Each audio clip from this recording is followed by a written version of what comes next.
Good morning, students.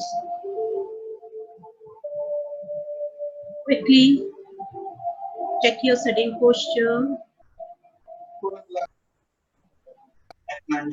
Let's take out a minute and make ourselves calm and composed. Take a few moments and focus on your breathing. As you breathe in, you imagine all your tense and anxious thoughts,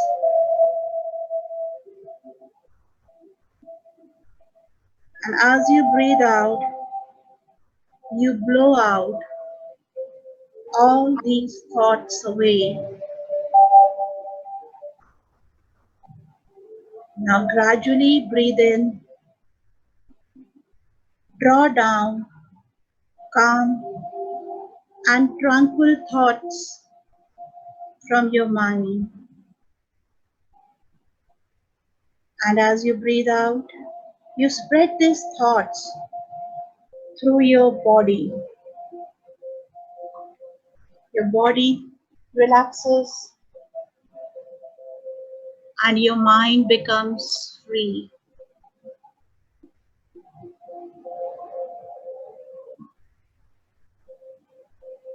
I hope all of you can imagine this calmness and peace in you.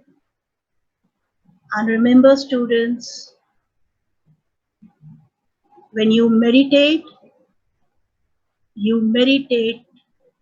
to make yourself, your mind, your body so strong that you can actually become strong enough to accept everything that comes in your way. That is your discomfort and your challenges. In this pandemic, in this situation of crisis, meditation is the biggest boon for everyone because it is teaching us how to get ready to face the challenges and adjust with all the discomforts. Let's not escape from all these situations and let's together face what comes our way. Quickly, before we start the class, some very basic journal instructions. Turn off your audio and video, and most importantly, please, I want all of you sitting up properly in front of your laptops or your mobiles, right? As we proceed further, you will come to realize what exactly are we going to study in this class. I want all of you to rename yourself. All of you know the sequence, your name, your admission number, followed by your class section. Any query related to this class, you can please mail me at the given ID, vanibansal@lancesconvent.net. And most importantly, please maintain the decorum and the discipline of the classes. Even at the back end where you're sitting, please ensure you're listening to everything which is being discussed in the class. Students, again, welcome to the class, the first class of our journal studies. of 2020 to 21 session. I know this 2020 is going to be remembered by every single person because of this pandemic. So let's add on to some excitement, to some enthusiasm, right? Do not take it please. First of all, I want all of you with a smile on your face because you're going to learn something different out of the box in this class, right? So first of all, let us just clear what is journal studies because I want all of you to enjoy the class, to learn this experience, not to take it as a burden, right? First of all, what is the purpose? What is exactly journal studies? And why has CBSE introduced this? Journal studies basically aims to develop your overall personality and your knowledge, holistic knowledge. Imagine yourself to be a big time engineer. You're one of the, leading IITian. You're one of the leading doctors. You have become one of the best CA in the country. But what?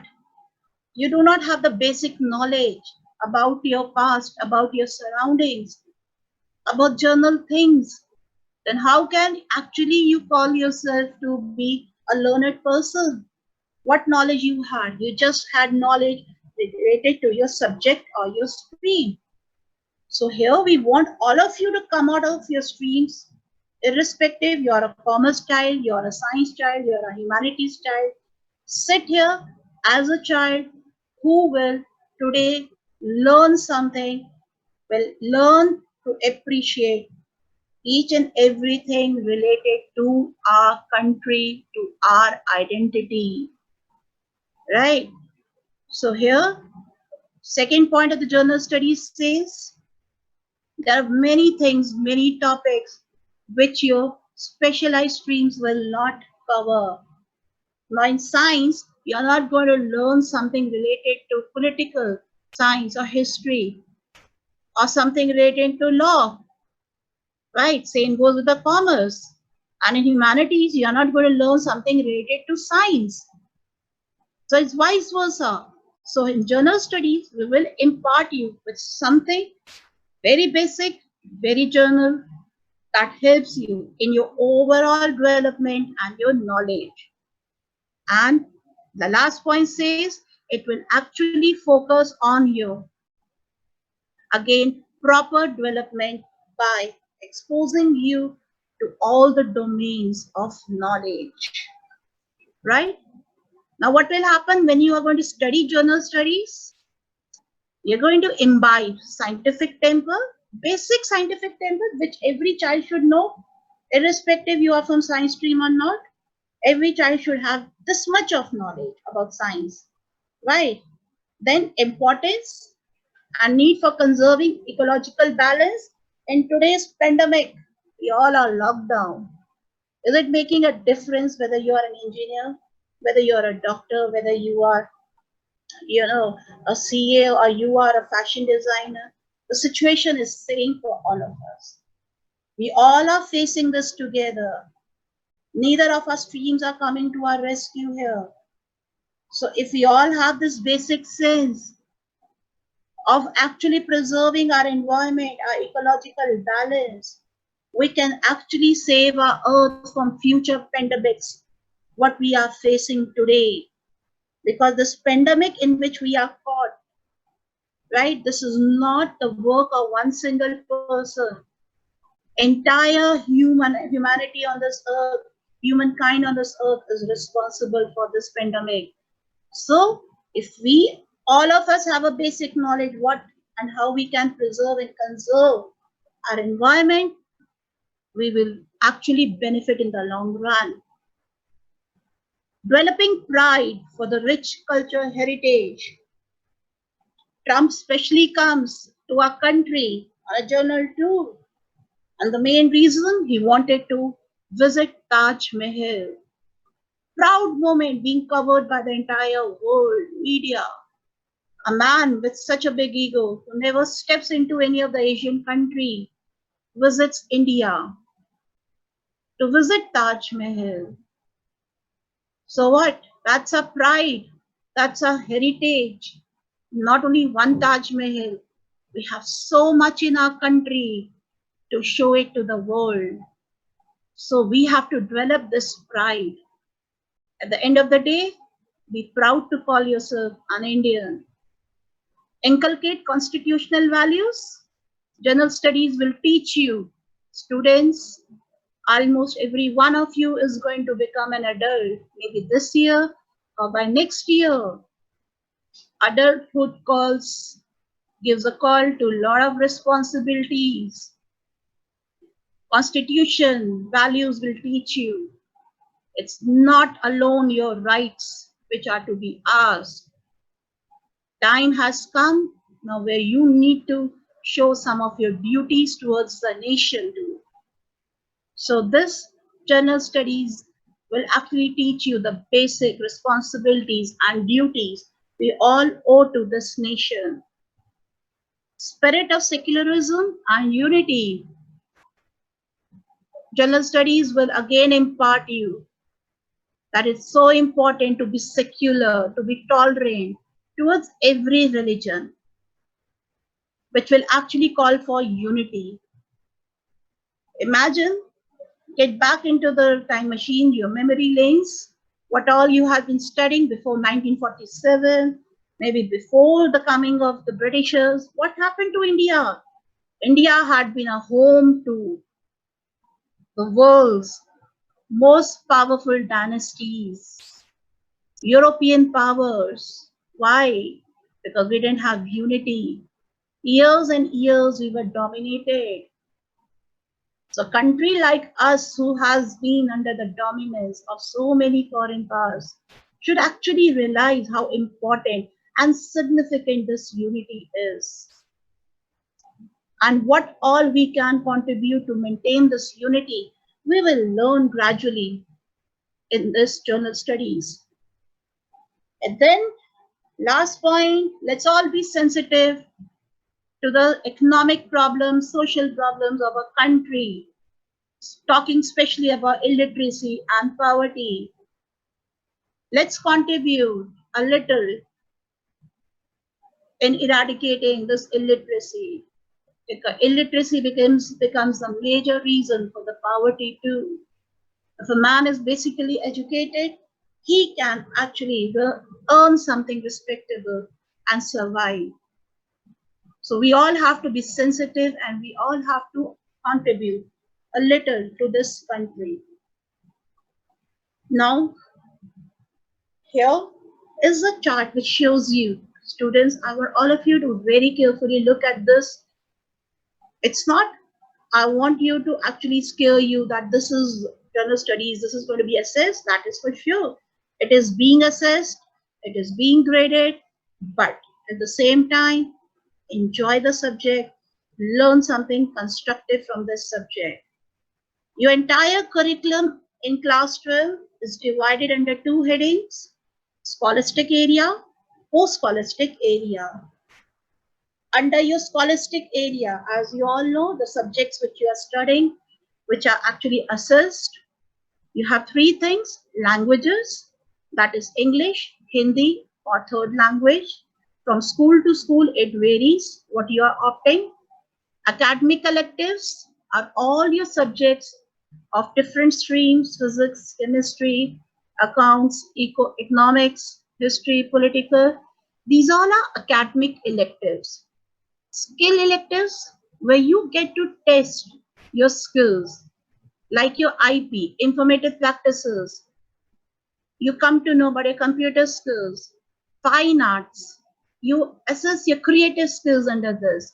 So all these subjects are assessed for marks, and you have proper exam for this, which is called your boards exams. And these all come under your scholastic. The students, your scholastic area stands of no use if you will not pay attention to your post-scholastic area. Now, what comes under post-scholastic area? Under post-scholastic area, you have three major subjects to cover. One is general studies, where you are going to attend your first class today. Second is HPE, which is commonly called as Health and Physical Education. And the third is Work Experience. Now, under all these three areas, you are given grades, right? And the grades can only be attained from your teachers if you are attending the classes, listening to the teachers, and completing your allotted work. Whatever work is being given under this category needs to be done diligently and religiously. Health, physical, work experience. You already started off with the classes. Gradually, you'll come to know about the other things also. So remember, post-scholastic and scholastic, they go hand in hand with each other. Alone scoring marks in your main subjects won't do justice if you are going to ignore all these other three subjects, right? So now what all units are going to be covered under journal studies? As I told you, every stream is going to be imparted with something very general, very basic, which every child is expected to know. So keeping that in mind, CBSE introduces 6 units for you people. Unit 1 is going to be Science and Society, something very general related to science. Second is going to be related to commerce field, economics, where we will be dealing with some problems which our Indian society faces. And once you are aware of these problems, let's see how well you can contribute your share to the Indian society. The third unit, Cultural Heritage of India. Now, that's interesting. You're going to learn something about your past, a thing which is going to make you feel proud, that is for sure class. Your culture, the richness of our past, we're going to cover that. The fourth unit is going to talk about how hard earned this freedom is. Lakhs of people gave away their life to give us this freedom, to give us independence. So it becomes our responsibility to actually preserve this hard-earned independence of our leaders. The fifth unit will deal with your constitutional values, your rights, your duties, where you are going to be imparted with some general knowledge, basic knowledge of Constitution.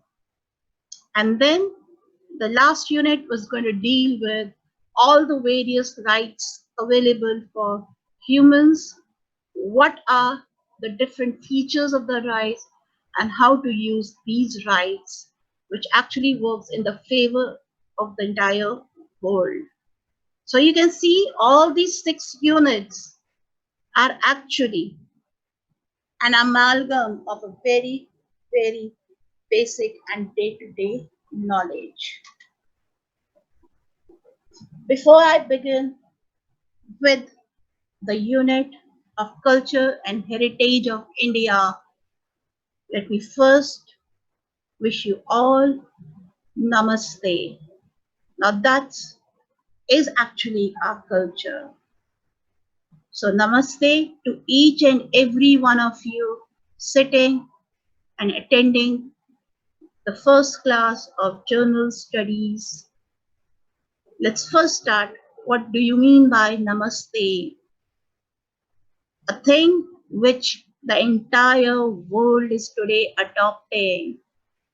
As we proceed in this topic, in this unit, you people are, yes, going to feel proud to call yourself an Indian. Entire world, the most powerful countries in the world have adopted our culture today of greeting each other with namaste. It's just not a symbol of social distancing, but yes, we have realized finally what is the meaning of namaste. I bow to you. Bow to you means When we say namaste, we bend down. And when we bend down, we shed our ego. So namaste is an integral part of our culture, showcasing Indians do not carry ego. We are humble and grounded people, and we believe in welcoming everyone.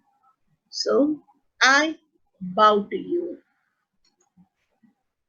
The unit which we are going to cover here is cultural heritage of India, right?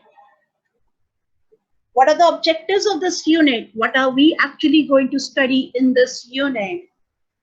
Culture, as a name might be making it very clear, heritage, very commonly heard terms. We're going to mix up these two words today, culture plus heritage, right? Your social behavior plus your past, how they are interwoven with each other. This is the objective of this unit.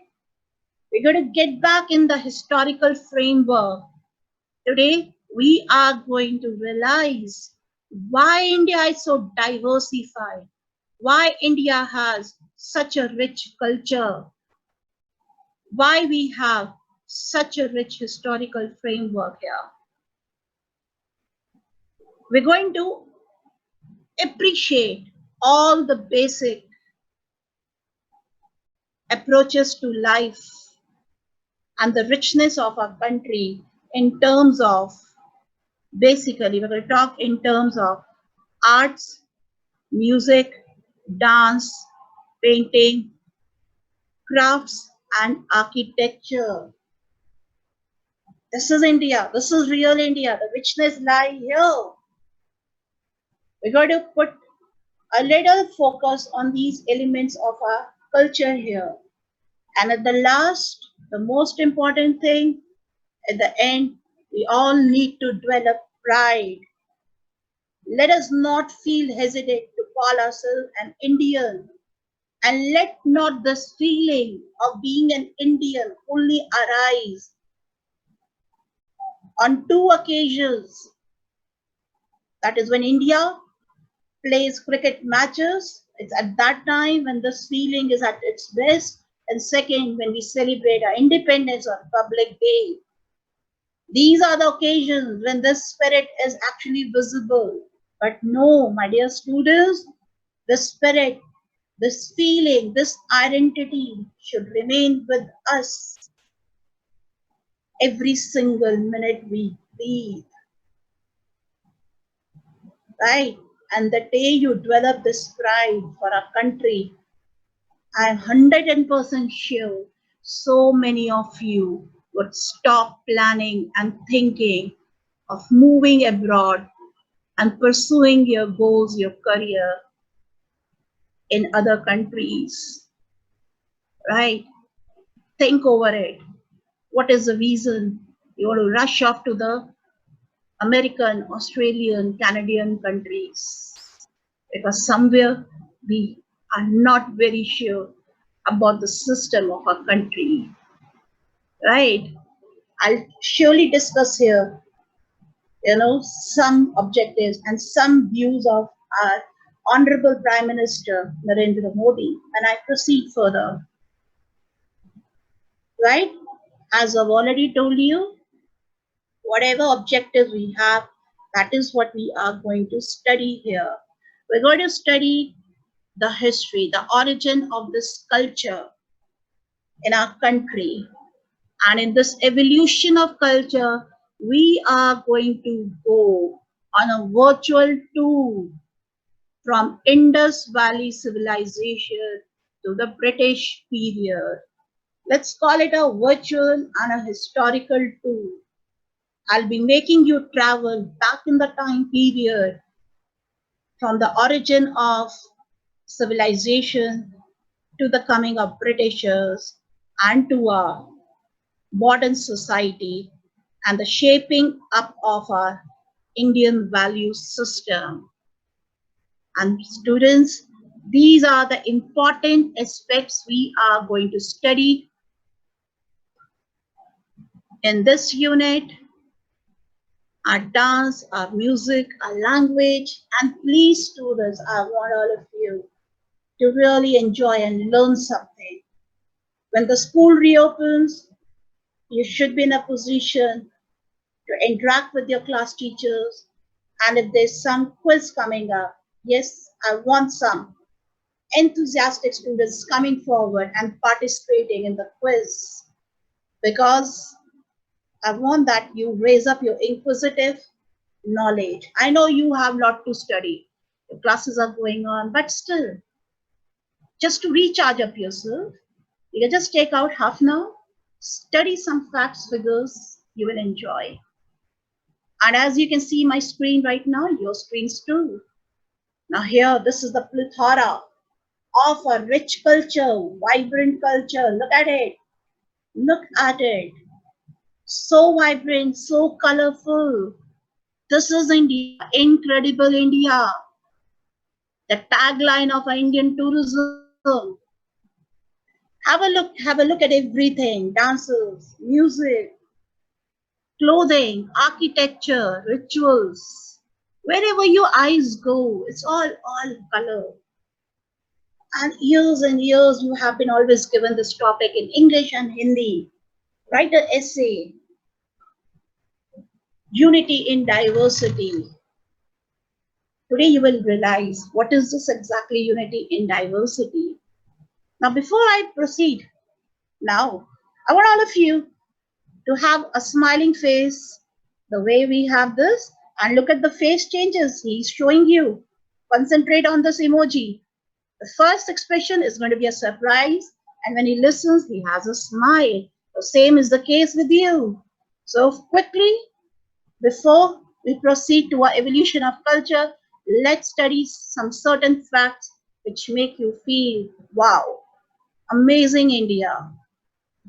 You know, students, India holds a history of not invading any single country in our last 10 lakh years of history. Now that's something brilliant. We have never invaded. We have been invaded, starting from Alexander to the coming of Indo-Greeks, to the coming of Kushanas, Sakas, then coming up of all varieties of Delhi Sultanate dynasties, and then the grandest ever dynasty we had, the Mughals, and then the Britishers. India has seen so much, and just because we had seen so much, we knew what was domination all about. That is the reason we never invaded anyone, right? The name India has been derived from the river Indus. This India name was given to us by Britishers. Hindustan was a term coined by Babur, the first Mughal ruler. Bharat symbolizes our Indian culture. The name picked up from Abhijanam Shakuntalam, the greatest play written by Kalidasa. And Bharat was the son of Shakuntala, very strong, very powerful son. And on the name of that son, Bharat, we had this name coming up, India. India Bharat. India is derived from river Indus, right?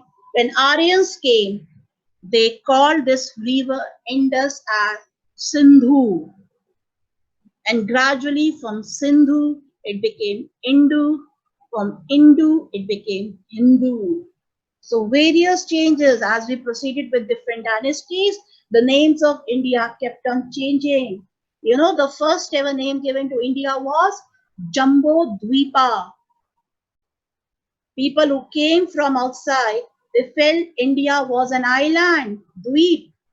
It was later on they realized it's not a Dweep, it's a peninsula surrounded by water from three sides. Are you understanding? So Jumbo means huge, it's a huge island. So later on, the names kept changing. We are the largest democracy in the world, proud to call yourself the largest democracy, and the seventh largest country in the world. and a home to one of the most brilliant urbanized ancient civilizations, that is Harappan or Indus Valley civilization. Next, four religions born in India: Hinduism, Buddhism, Jainism, Sikhism. They all took birth in our country. And what? 25% of the world's population follow